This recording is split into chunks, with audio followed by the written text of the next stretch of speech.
अरे तुम्ही आम्ही बाबासाहेब नसते तर दुसऱ्याच्या शेतावर काम केलं असतं आणि पार्श्व भागात दररोज पसापसा माती गेली असती. कसं कळत नाही, कसं कळत नाही आणि कधी कळणार आम्हाला त्याची? जर आम्ही रात्रंदिवस जाणीव ठेवली नाही. म्हणून आईन्स्टाईन म्हणत होता, आईन्स्टाईन सारखा शास्त्रज्ञ म्हणत होता की मी दररोज झोपताना विचार करतो की ज्यांच्या जीवावर, ज्या श्रमिकांच्या जीवावर माझा पिंड पोचला त्यांच्यासाठी मी आज काय केलं.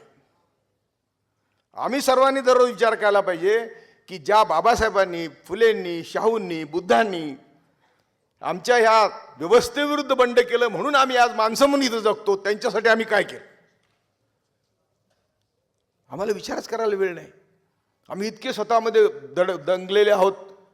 म्हणजे आरक्षणाने मिळाली पदं, त्याची सूट, त्याचे बूट, त्याचे, आणि मग त्याचा परिणाम होतो की आम्हाला स्वतःच्या पलीकडे बघायला वेळच मिळत नाही. इतकी स्वतः